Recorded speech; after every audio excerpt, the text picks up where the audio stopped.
الحمد لله نحمده ونستعينه ونستغفره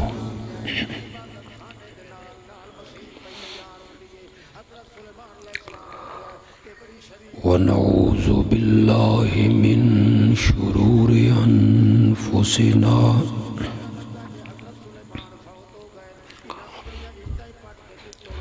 ومن سيئات أعمالنا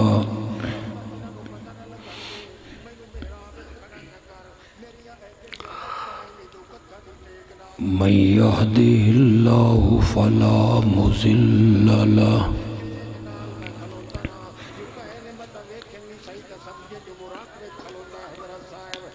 ومن يضلل فلا هادي له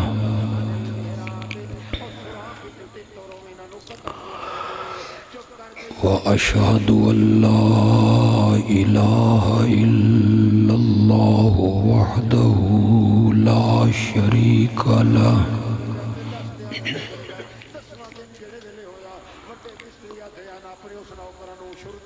وأشهد أن محمدًا عبده ورسوله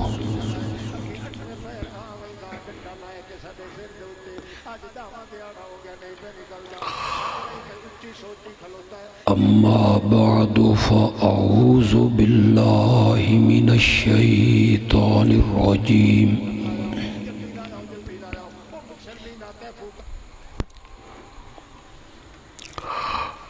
بسم الله الرحمن الرحيم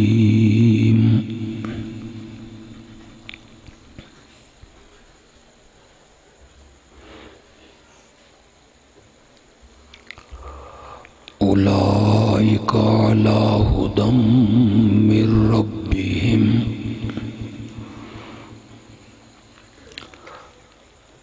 وأولئك هم المفلحون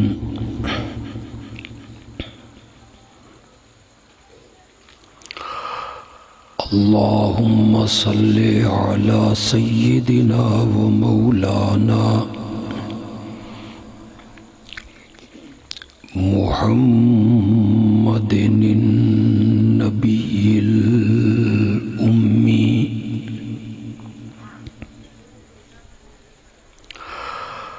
وعلى آله وأصحابه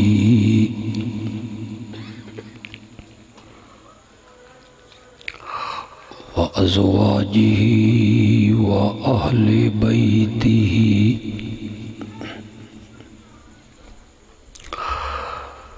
وأهل بيته وعترته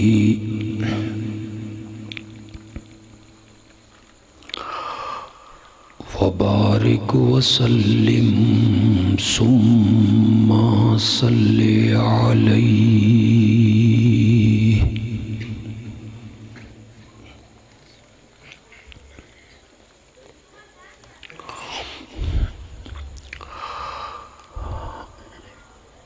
آج کے اس پروگرام کا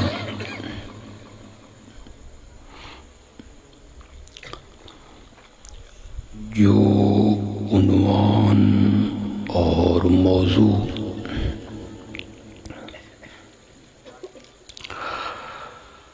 یہاں کے دوستوں نے تجویز کیا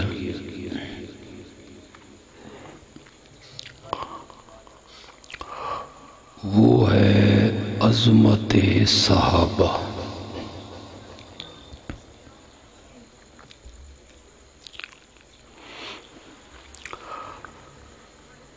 آپ نے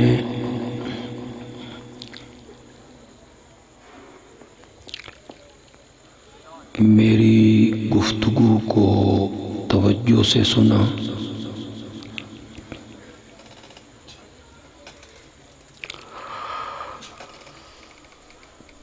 تو میں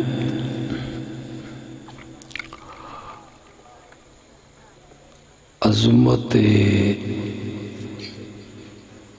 صحابہ بیان کروں گا۔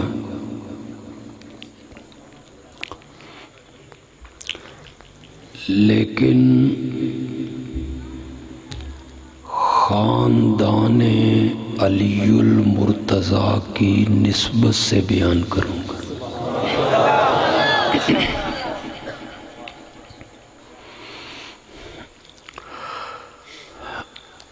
عام طور پہ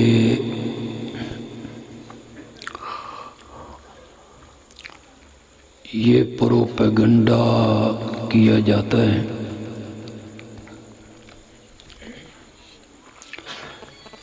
کہ اہل سنت کے علماء اور خطبہ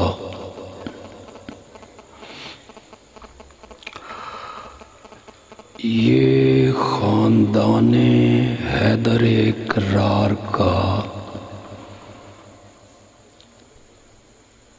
تذکرہ زیادہ نہیں کرتے،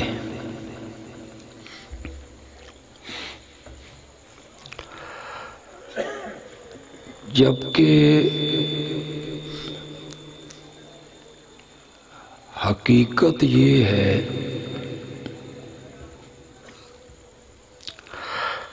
میرے سامنے اللہ کی کتاب ہے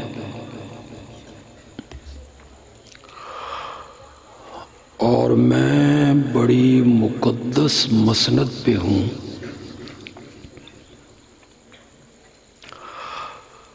ہم جو اہل سنت ہیں ہماری ایک آنکھ کا نور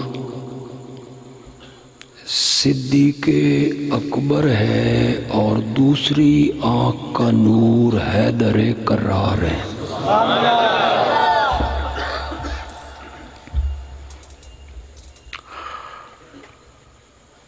آپ یقین کریں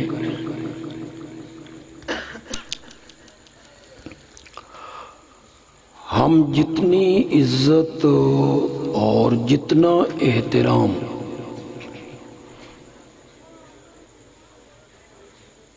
حضرت عمر کا کرتے ہیں، خدا گواہ ہے اتنا ہی احترام ہم حسنین کریمین کا بھی کرتے ہیں۔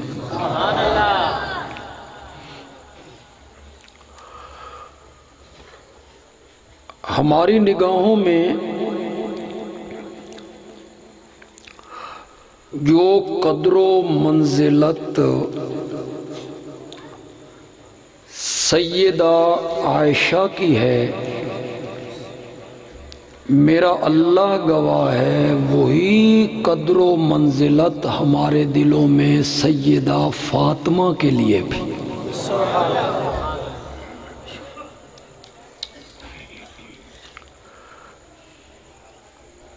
جو شخص تھوڑا سا آواز کم کریں جی، میں اسٹیشن تو باہر نکل آیا ہوں تھوڑا جی۔ جو شخص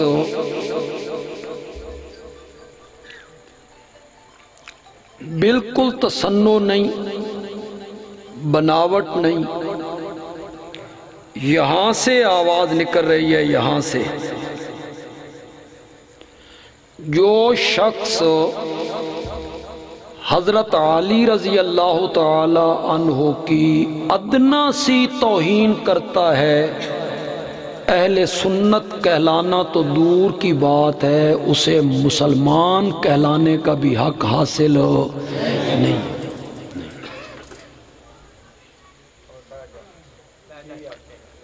حضرت حسن ہوں، حضرت حسین ہوں، سیدہ فاطمہ ہوں، حیدر کرار ہوں، حضرت زین العابدین ہوں، محمد باقر ہوں، محمد جعفر ہوں، موسیٰ کاظم ہوں، علی رضا ہوں، ان سب کی جوتیاں ہمارے سر کا تاج ہیں۔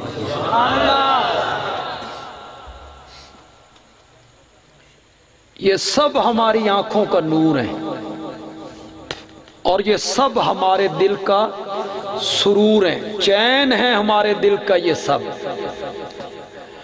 کوئی آدمی حسنین کریمین کی گستاخی کرے اور پھر اپنے آپ کو اہل سنت کہلائے، ناممکن۔ یہ پچھلے دنوں حضرت موسیٰ کاظم کی گستاخی ایک بندے نے کی، ہم اہل سنت نے آواز لگائی کہ جو حضرت موسیٰ کاظم کی گستاخی کرتا ہے وہ اہل سنت نہیں ہے، اہل سنت کا وتیرہ نہیں۔ لیکن جس نہج پہ میں گفتگو کروں گا نا، آؤں گا میں عظمت صحابہ پہ ہی، لیکن مجھے شروع یہاں سے کرنے دیں کہ حضرت سیدنا حسن اور حضرت سیدنا حسین رضی اللہ تعالی عنہما، ان کی جو عظمتیں ہیں، رفعتیں ہیں، شان ہے، مقام ہے، کوئی اہل سنت کہلانے والا اس کا انکار نہیں کر سکتا۔ انکار میں کیسے کروں حضرت حسین کی عظمت کا کہ وہ پیدا ہوتے ہیں تو انہیں گھٹی میرے نبی نے لگائی تھی۔ گھٹی سمجھتے ہو؟ وہ شہد میں اپنی لعاب ملا کے یا کھجور تھوڑی سی وہ بچے کے تالو پہ لگا رہے،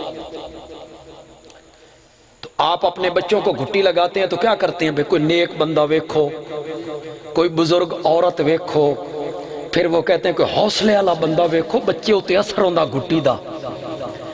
اور جس کو گھٹی میرے نبی نے لگائی، کیا حضرت حسین کی عظمت کا، حضرت حسن اس میں شامل ہیں لیکن میں بات کو طویل نہیں کرنا چاہتا۔ حضرت حسین کی عظمت کا کوئی انکار کیسے کر سکتا ہے کہ وہ پیدا ہوئے تو انہیں گھٹی میرے نبی نے لگائی، ان کے کان میں آذان میرے نبی نے کہی، ان کا نام میرے نبی نے رکھا۔ حضرت علی نے کیا نام رکھا تھا؟ حرب۔ حضرت علی نے کیا نام رکھا ہے؟ حرب۔ حرب کا کیا معنی ہوتا ہے؟ لڑائی، جنگ۔ جیسا بندے کا مزاج ہو نا، وہ اثرات ہوتے ہیں نا مزاج پر، اسی قسم کا وہ نام رکھتا ہے۔ اب حضرت علی جنگجو ہے نا، بہادر ہے نا، دلیر ہے نا، تلوار چلانے کے دھنی ہے نا، میدان جنگ کا شہ سوار ہے، بہادر ہے، دلیر ہے، بے باک ہے، نڈر ہے۔ میرے پاس وقت نہیں کہ میں اس طرف چلا جاؤں۔ ہجرت والی رات اس بستر پہ سونا جس بستر والے کو قتل کرنے کے لیے گھر کے باہر لوگ جمع تھے ننگی تلواریں لے کے کہ اس بستر والے کو قتل کرنا ہے۔ آپ حیران ہو جائیں گے، میں حضرت علی کی بہادری پر، شجاعت پر، دلیری پر حیران ہوں۔ صرف لیٹے نہیں، چادر تان کے سو گئے علی۔ بہادری کی حد ہو گئی ہے، دلیری کی انتہا ہو گئی ہے، چادر تان کے سو گئے۔ دلیر ہیں نا، بہادر ہیں، جنگجو ہیں، تلوار چلانے کے دھنی ہیں، شاہ سوار ہیں نا، تو اپنے بیٹے کا نام بھی اسی طرح کا رکھا، حرب، لڑائی، جنگ۔ میرے نبی نے پوچھا نام کیا رکھا ہے کہ حرب، فرمایا حرب نہیں حسین، نام میرے نبی نے رکھا۔ کان میں آذان میرے نبی نے کہی، گھٹی میرے نبی نے۔ اس سے پہلے شاید کسی خطیب نے یہ بات کہی ہو یا نہ کہی ہو، سنی سے سنو۔ ویسے تو تم نے ماننا کو نہیں، تم نے یہی کہنا ہے کہ یہ حضرت حسین کے دشمن ہیں، یہ حضرت حسین کو مانتے نہیں، حضرت حسن کو۔ تمہارے دل میں آئے کہتے رہنا، منیب آدمی انشاءاللہ نہیں کہے گا، انصاف پسند بندہ نہیں کہے گا، انصاف پسند بندہ میری تقریر کو سن کر میرے متعلق یہ نہیں کہے گا۔ یہ بات شاید آپ نے سنی ہو، نہیں سنی تو آج مجھ سے سنیں۔ حضرت حسین کے پیٹ میں دنیا کی جو پہلی غذا پہنچی تھی وہ آمنہ کے لال کے منہ کا لعاب مبارک تھا جو میرے نبی نے حضرت حسین کے منہ میں ڈالا، اور وہ لعاب حضرت حسین کے پیٹ میں پہنچی پہلی خوراک دنیا کی جو حضرت حسین کے پیٹ میں پہنچی ہے وہ محمد عربی کا لعاب مبارک۔ بندے عالوی نے کہہ لیا، آپ نے سن لی، لعاب پہلی خوراک بنا، اس کی تہ میں تو اترو یار، ذرا تصور تو کرو یار، ذرا فکر تو کرو، ذرا سوچو تو صحیح یار، یہ کوئی معمولی لعاب ہے؟ یہ لعاب جو حضرت حسین کی غذا بنی اور آپ کے پیٹ میں پہنچا، یہ لعاب کوئی معمولی لعاب ہے؟ نہیں ہو لگا، یہ لعاب حضرت علی کی آنکھ پہ لگ جائے تو پھر آنکھ ساری زندگی کبھی نہ دکھے۔ آیا ذہن میں کہ کون نہیں آیا؟ بولو تو صحیح یار، آیا ذہن میں کہ کون نہیں؟ یہی لعاب حضرت علی کی آنکھ پہ لگ جائے، آنکھ ساری زندگی نہ دکھے، اور یہی لعاب ابو بکر کی ایڑی پر لگ جائے، بولو تو صحیح یار، ایڑی پہ لگ جائے تو سانپ کا اثر زہر کا، یہ لعاب کوئی معمولی لعاب؟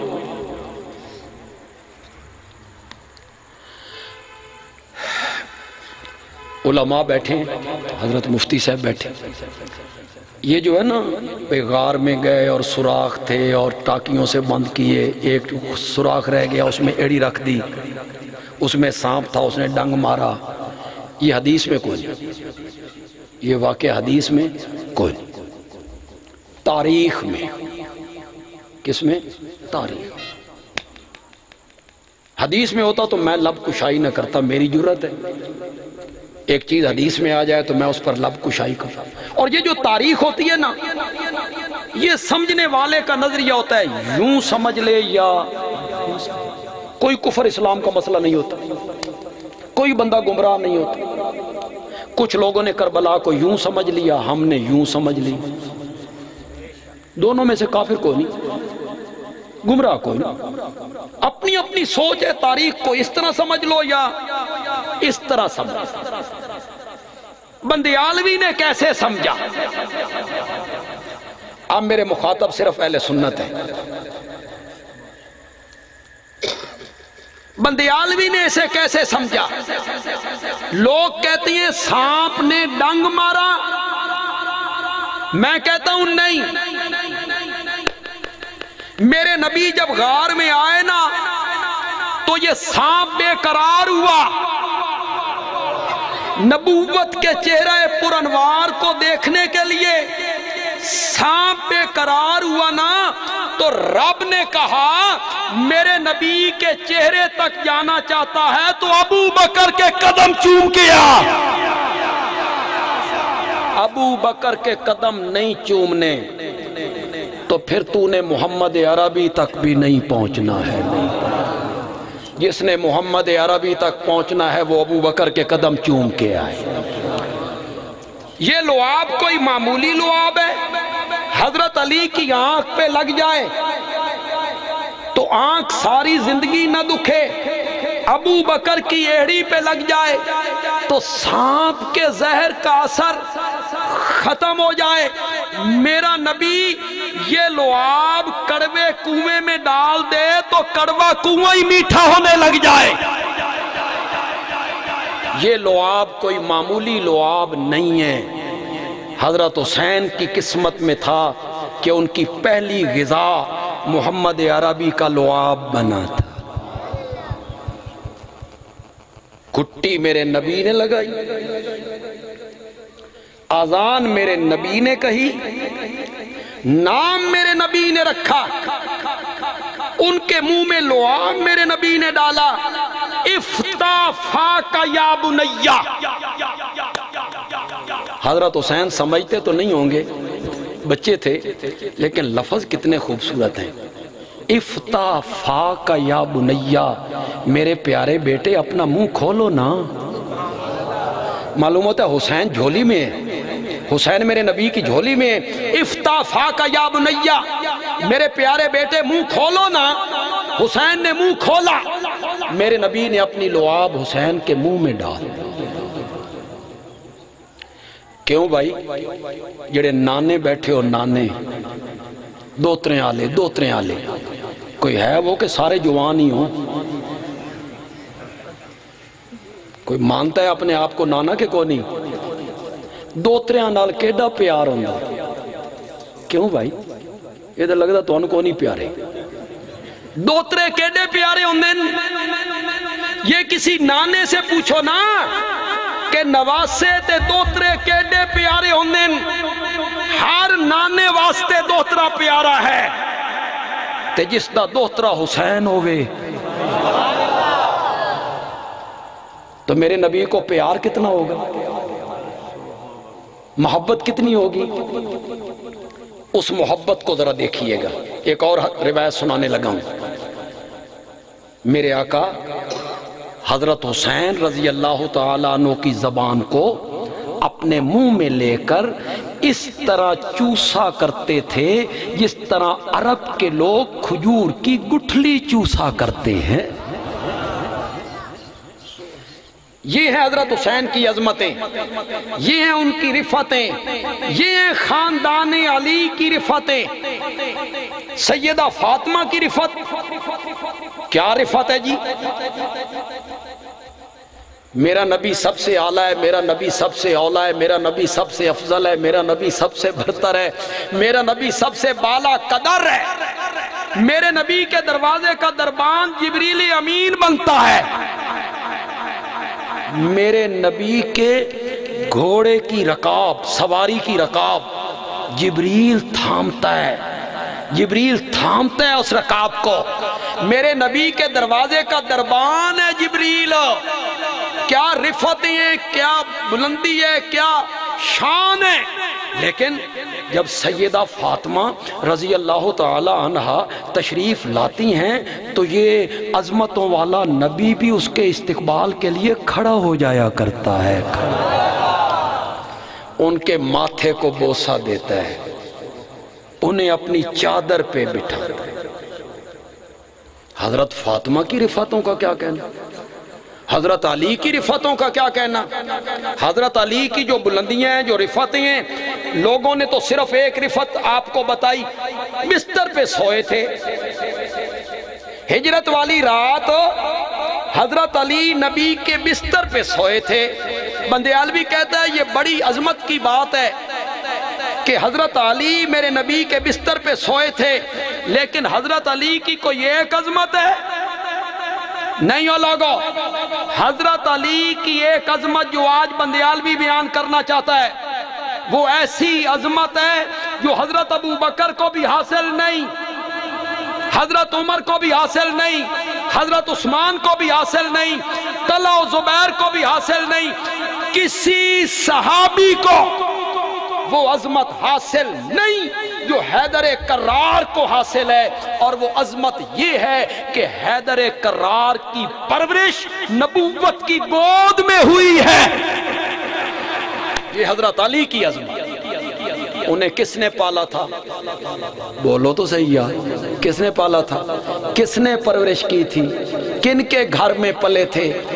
پھر ایک منٹ کے لیے تصور تو کرو یار، میرے نبی نے تربیت کی ہوگی، میرے نبی نے پالا ہوگا، کیسی تربیت کی ہو، اخلاق کیسے سوارے ہوں گے، آداب کیسے سکھائے ہوں گے، کھانے کے، پینے کے، چلنے کے، رہنے کے، بات کرنے کے، گفتگو کرنے کے، میرے نبی نے کس طرح تربیت کی ہوگی حضرت علی کی۔ حضرت علی کی ایک عظمت نہیں ہے، میں اہل سنت ہوں اور پکا ٹھکا اہل سنت ہوں۔ حضرت علی کی ایک عظمت نہیں ہے کہ وہ بستر رسول پہ سویا تھا، نہیں، ان کی پہلی عظمت یہ ہے کہ وہ نبوت کی گود میں پلا۔ ان کی دوسری عظمت یہ ہے وہ بچوں میں پہلا مومن ہے۔ اس کی تیسری عظمت یہ ہے وہ ہجرت والی رات بستر رسول پہ، بولو تو صحیح یار، بستر رسول پہ سویا تھا۔ ان کی ایک عظمت یہ ہے وہ بدر و احد کا غازی تھا، وہ خندق کا ہیرو تھا، بدر و احد کا غازی تھا، خندق کا ہیرو تھا۔ یمن کا قاضی تھا، یمن کا قاضی تھا، بہادر تھا، شجاع تھا، پھر وہ میرے نبی کا داماد بنا۔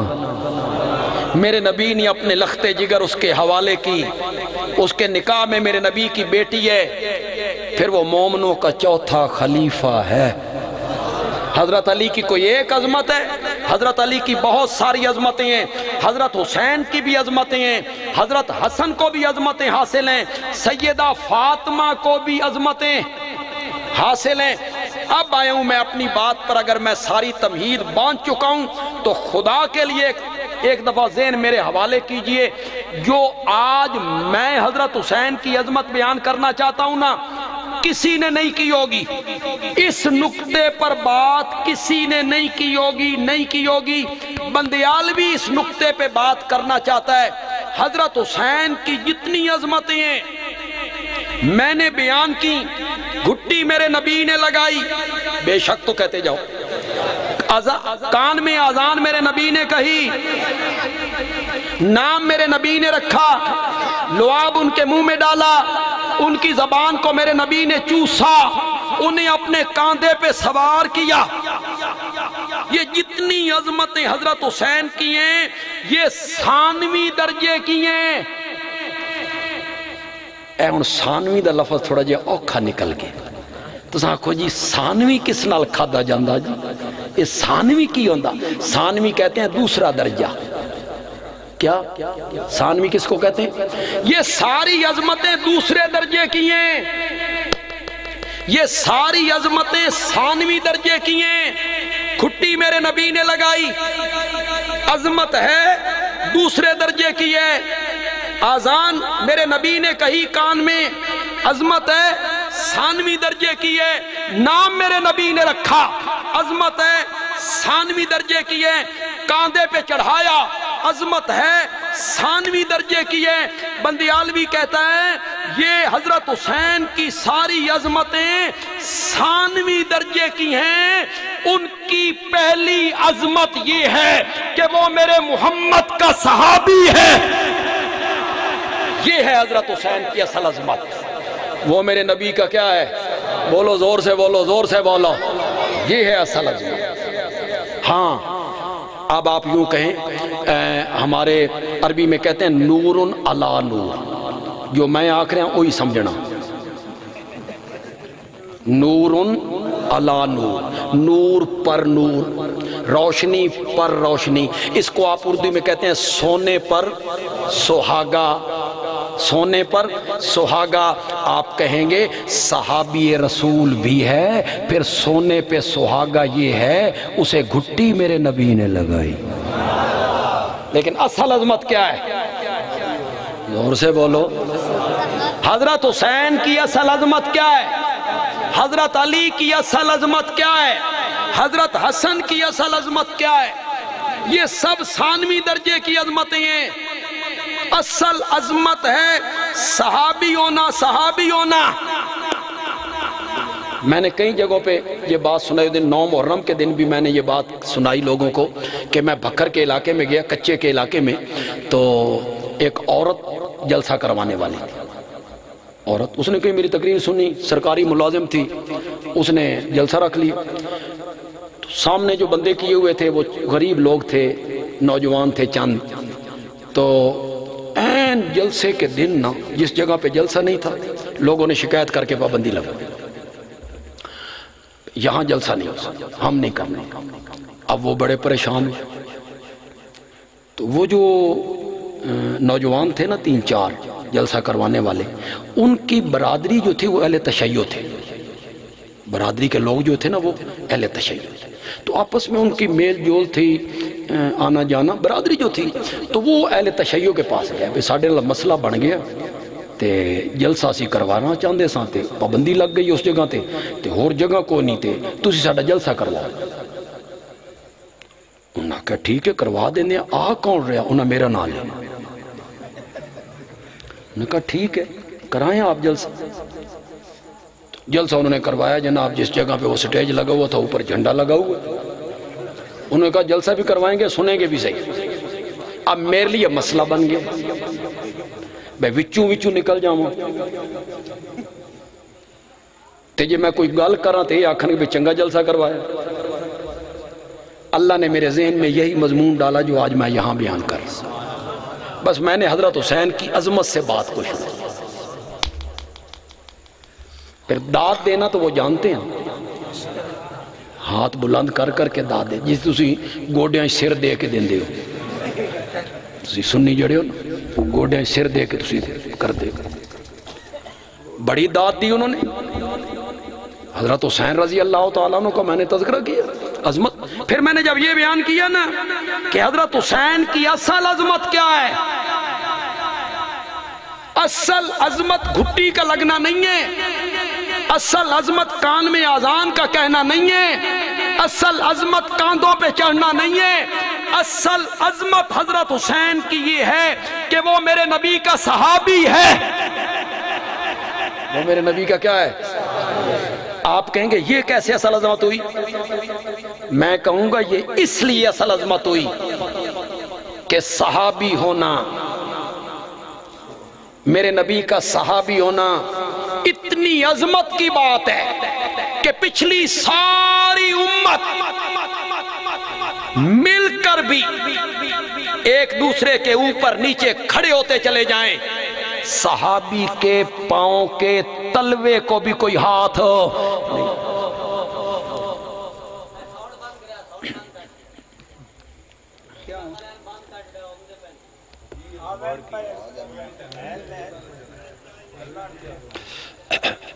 آواز آہستہ کر دو، کون آہستہ کر دو. آپ کو میری بات سمجھ آ رہی؟ سمجھ آ رہی ہے؟ یہ جو بعد میں امت کا میں نے ذکر کیا، اس سے مراد کیا ہے؟ بعد میں آنے والی امت، میں، اس سے مراد میں ہوں، آپ ہیں؟ نہیں میرے بھائی، بعد میں آنے والی امت سے مراد تابعین ہیں، جنہوں نے کن کو دیکھا؟ صحابہ کو.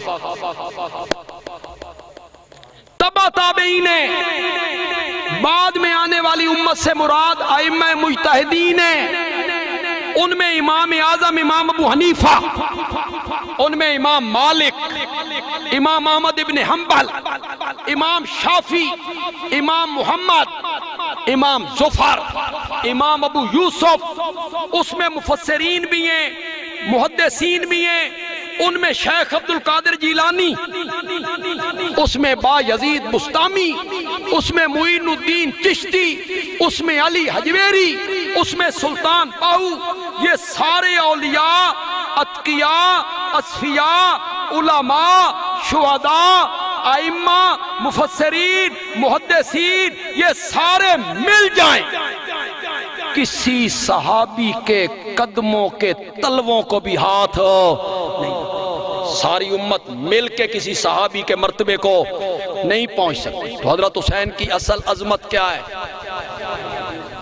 یہ ہے اصل عظمت کہ پچھلی ساری امت ملے تو مل کر بھی ان کے مقام کو چھو بھی نہیں سکتی. اصل عظمت ہے صحابی ہونا. یہ جو صحابیت کا درجہ ہے، میرے آقا نے فرمایا من رآنی او رآ من رآنی فقد حرم اللہ علیہ النار. جس نے ایمان قبول کرنے کے بعد مجھے دیکھا، رب نے جہنم کی آگ اس پر حرام قرار دے دی. اللہ اکبر، اللہ اکبر. ایمان قبول کرنے کے بعد جس نے ایک لمحہ کے لیے میرے چہرہ پر انوار کو دیکھا، رب نے جہنم کی آگ اس پر کیا قرار دے دی؟ زور سے بولو، زور سے بولو یار. بڑی بات نہیں، بڑی بات. کوئی عمل نہیں اس کے پاس، صرف ایک عمل ہے، ایمان قبول کیا اور میرے آقا کے چہرہ پر انوار کو دیکھا، بس. اس کے سوا کوئی عمل نہیں ہے اس کے پاس. رب نے جہنم کی آگ کیا قرار دے دی؟ حرام قرار. بڑی بڑی بات ہے، بڑی بات. جس نے ایمان قبول کرنے کے بعد میرے آقا کے چہرہ پر انوار کو دیکھا، جہنم کی آگ اس پر رب نے حرام قرار دے دی. بڑی عظمت کی بات ہے، بڑی عظمت کی بات ہے، لیکن خدا کے لیے میری بات کو غور سے سننا۔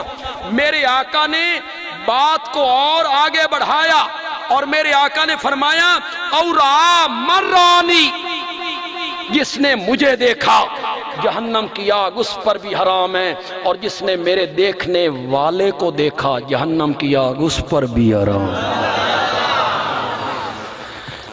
مرانی اورا، پھر صحابی کا مقام کتنا اونچا ہو، تو حضرت حسین کیا ہیں؟ میرے نبی کے صحابی۔ مرانی اورا مرانی، جس نے مجھے دیکھا جہنم کی آگ اس پر حرام ہے، جس نے میرے دیکھنے والوں کو دیکھا جہنم کی آگ اس پر بھی۔ اگر آپ کی توجہ آپ کی بات نہ گئی ہو تو میں اس کا خطیبانہ معنی کرنا چاہتا ہوں، مزہ آ جائے تو سبحان اللہ کہہ دینا، خطیبانہ معنی کرنے لگا ہوں۔ میرے آقا نے فرمایا جس نے ایمان قبول کرنے کے بعد مجھے دیکھا جہنم کی آگ اس پر بھی حرام ہے، اور جس نے میرے حبشے کے بلال کو دیکھا جہنم کی آگ اس پر بھی حرام ہے۔ کیوں بھائی؟ میرے نبی کا چہرہ اور بلال کا چہرہ کوئی فرق نہیں۔ کتھے میرے نبی دا چہرہ تے کتھے بلال دا چہرہ؟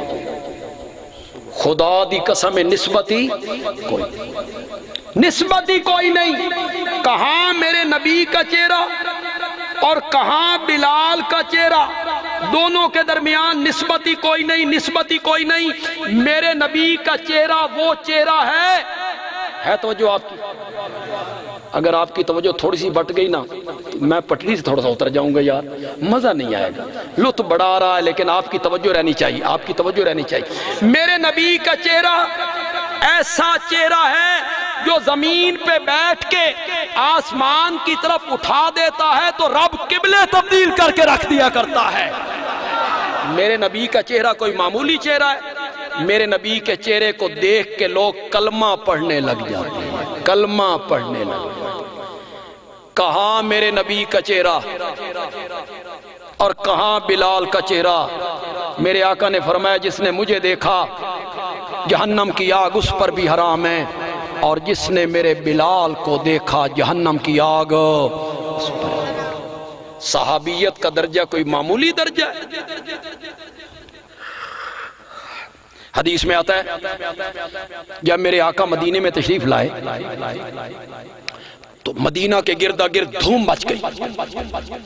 مدینے میں ایک آدمی آیا ہے جو کہتا ہے میں اللہ کا نبی ہوں اور مجھ پر وحی اترتی ہے، کتاب اترتی ہے۔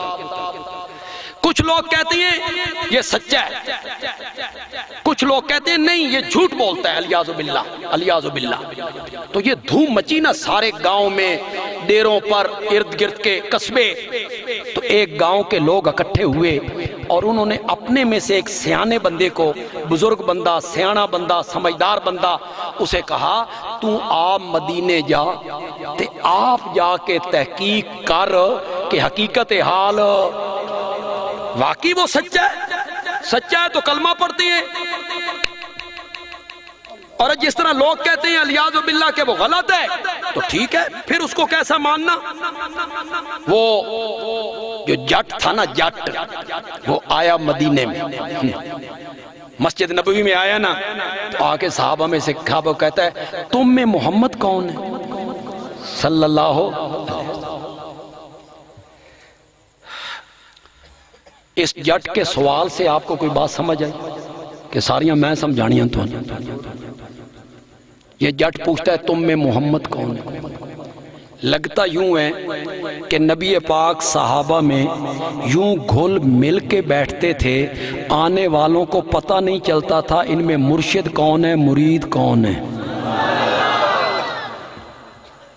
یعنی آپ کا کوئی الگ گاؤ تکیہ ہو، الگ پلنگ ہو، آپ الگ بیٹھے ہوں تو اس کو پوچھنے کی کیا ضرورت تھی؟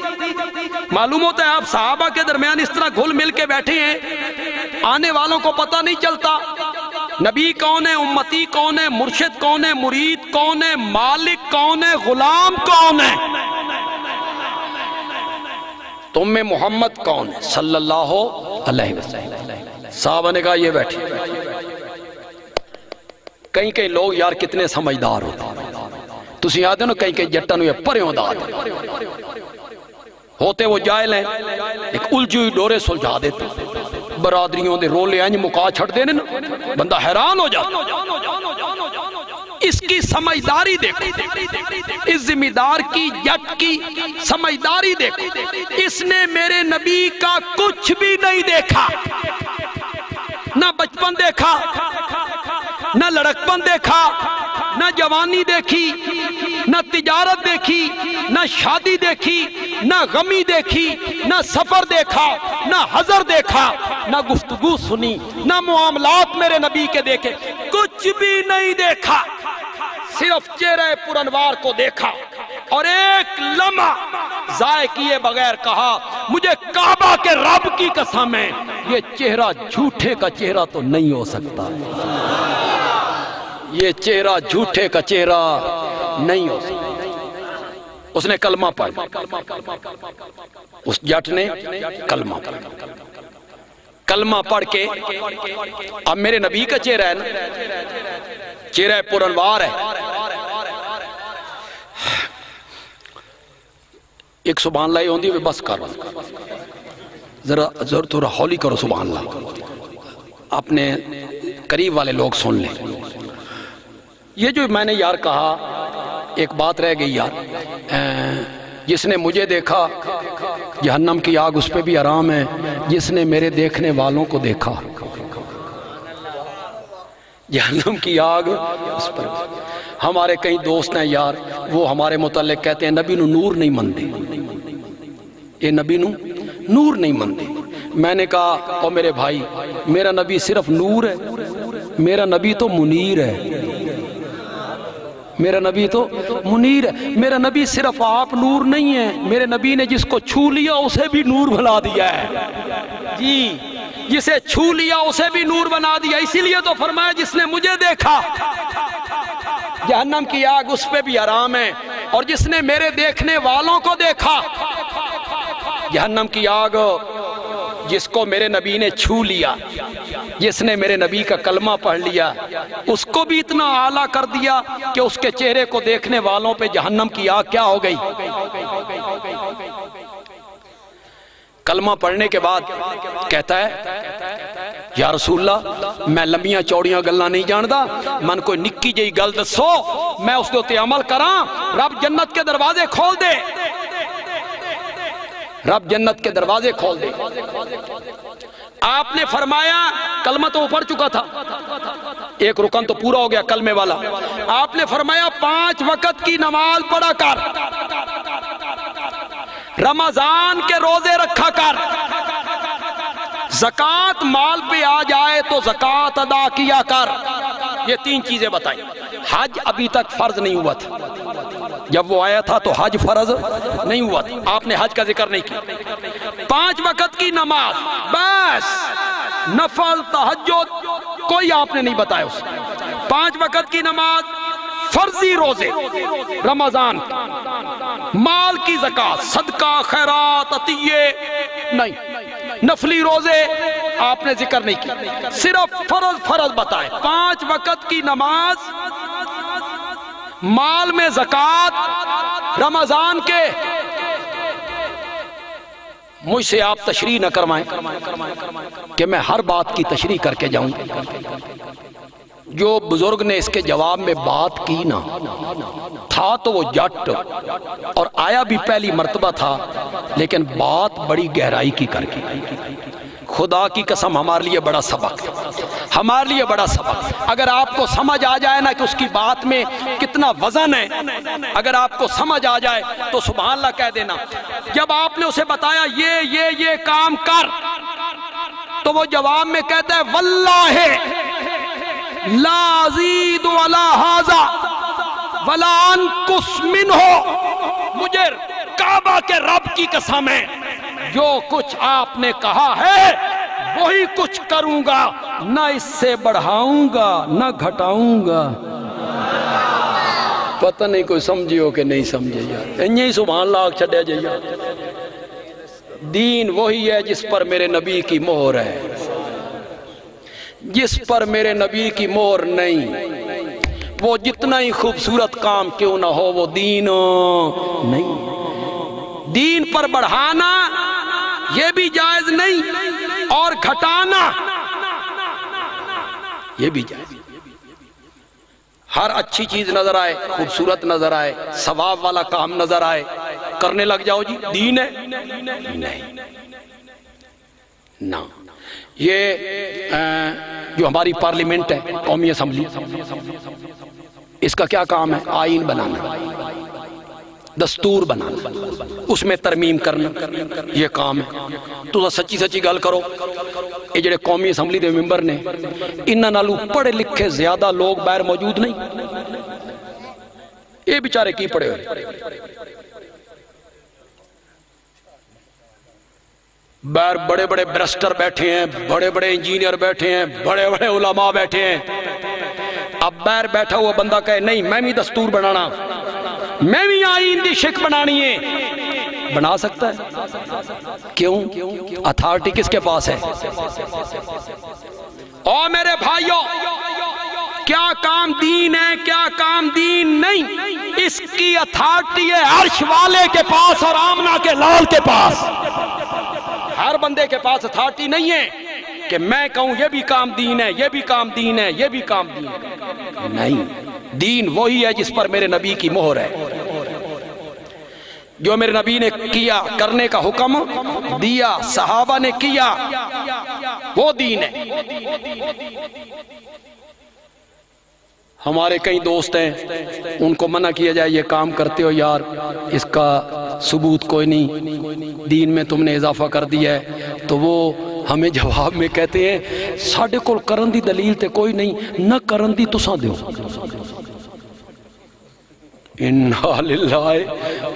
میرے بھائی، دلیل وہ دیتا ہے جس کا دعویٰ ہو۔ ہمارے لیے تو ایک ہی دلیل کافی ہے کہ ہمارے نبی نے نہیں کیا، صحابہ نے۔ آپ ہم سے پوچھ رہے ہیں نہ کرنے کی دلیل دو۔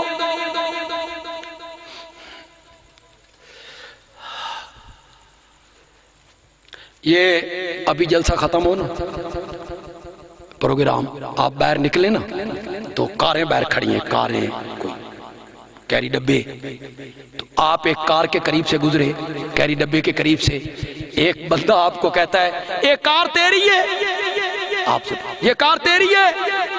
آپ نے کہا یہ کار میری نہیں ہے۔ اس آ کہا ایک کار تیری نہیں، اس دے کاغذ بکھاؤ۔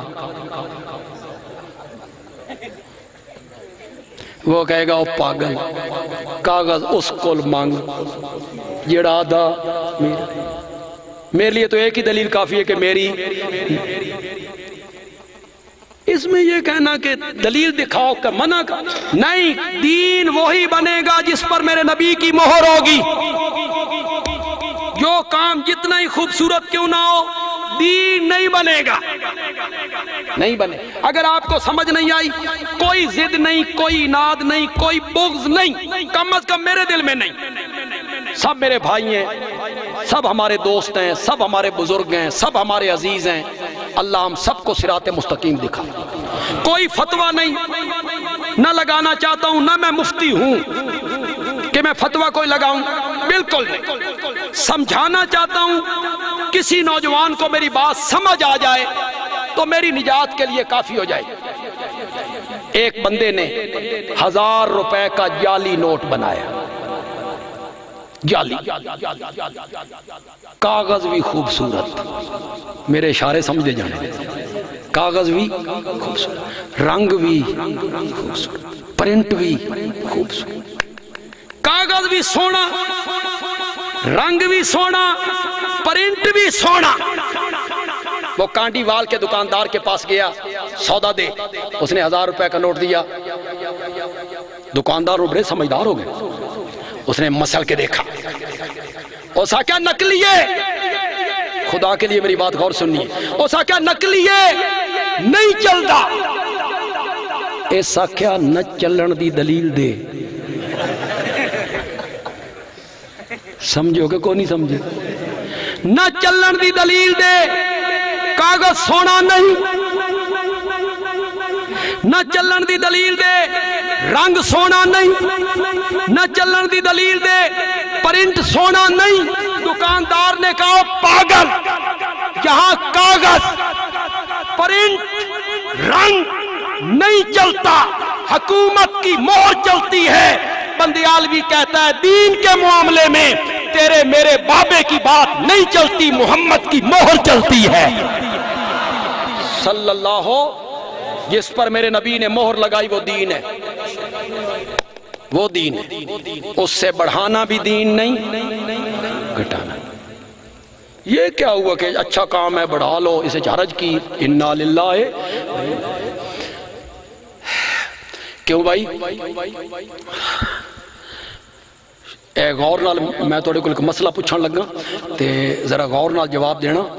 ایڑی عید دی آزان ہے، عید دی نماز ہے، نماز اس دی آزان کوئی نہیں، عید دی نماز دی آزان کوئی نہیں، تکبیر تو ہے نا؟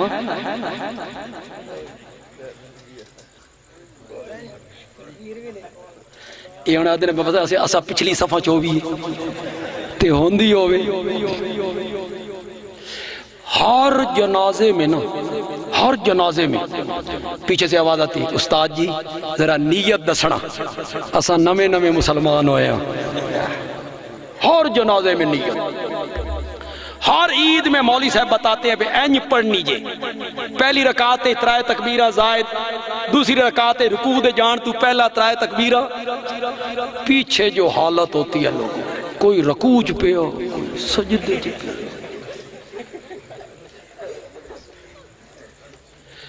عید کی آزان بھی کوئی نہیں، تکبیر بھی کوئی نہیں،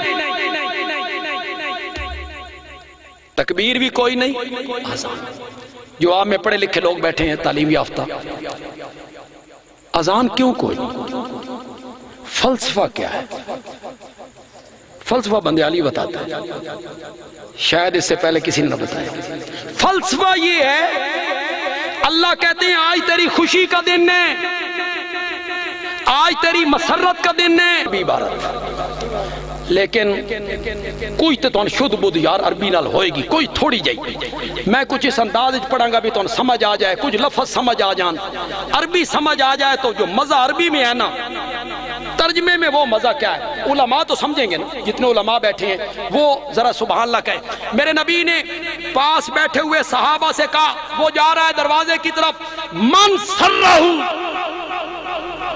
ان ینظر الى رجل من اہل الجنہ فلینظر الى ھذا، تم میں سے جس بندے نے کوئی جنت کا آدمی زمین پہ چلتے ہوئے دیکھنا ہو، وہ جا رہا، وہ جا رہا، وہ جا رہا۔ اس کے پاس کیا عمل تھا؟ اس کے پاس تو کوئی عمل ہی نہیں، اسے تو موقع ہی نہیں ملا، وہ تو ابھی میرے نبی کی خدمت اقدس سے باہر نکلا ہے۔ لیکن یہ ایک عمل کتنا اعلیٰ ہے کہ میرے نبی نے کہا جنت کا آدمی زمین پہ چلتے ہوئے دیکھنا ہو، فَلْيَنْظُرْ إِلَىٰ هَذَا۔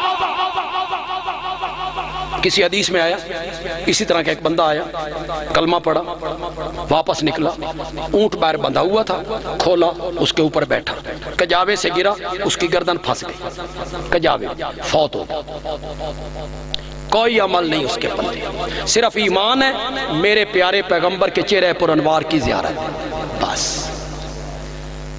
میرے آقا اس کے جنازے میں تشریف لائے تو آپ اپنے پنجوں کے بل چلنے لگے، پورا قدم نہیں رکھتے، پنجوں کے بل چلنے لگے۔ صحابہ نے کہا یا رسول اللہ بھیڑ بھی کوئی نہیں، ہجوم بھی کوئی نہیں، دھکا پیل کوئی نہیں، جگہ بڑی پڑی ہے، آپ پورا قدم نہیں رکھتے، پنجوں کے بل چل رہے ہیں۔ آپ نے فرمایا میرے صحابی کے جنازے پر آسمان سے فرشتے اتنی تعداد میں اترے ہیں، محمد کو قدم رکھنے کے لیے زمین پر جگہ بھی نہیں ملتی، جگہ بھی نہیں ملتی۔ کیا عمل ہے اس کے پاس؟ صرف ایک عمل ہے کہ وہ میرے نبی کا کیا بنا ہے؟ صحابی۔ میرے نبی کا صحابی بنے۔ بس آخر میں ایک بات کہنا چاہتا ہوں نوجوانوں سے، کئی نوجوان مرزا محمد علی سے بڑے متاثر ہو رہے ہیں، کتاباں کھول کھول کے وکھاندہ جی اس کتاب میں یہ لکھا ہے، اس کتاب میں یہ لکھا ہے، اس کتاب میں یہ لکھا ہے، اور کتابوں میں بہت کچھ لکھا ہوا۔ کتابوں کی باتیں میں کروں گا تو نہ حضرت داؤد بچیں گے، کتابوں کی بات میں کروں گا تو نہ کوئی نبی بچے گا۔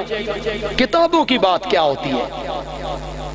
یہ حضرت مفتی صاحب تشریف فرمائیں، ہمارے ادارے میں حدیث شیخ الحدیث ہیں، ان سے پوچھئے، مسلم کی روایت ہے حضرت عباس نے یہ جملے حضرت علی کے متعلق بولے تھے، میں سناؤں تمہارے پاؤں تلے سے زمین نکل، تو میں ان جملوں کو مان لوں؟ میں نہیں مانتا۔ حضرت عباس نے جو کچھ حضرت علی کے متعلق جملے کہے میں انہیں نہیں مانتا، میں اس میں تعویل کرتا ہوں، میں کہتا ہوں یہ کسی نے حضرت عباس کے ذمہ لگائے،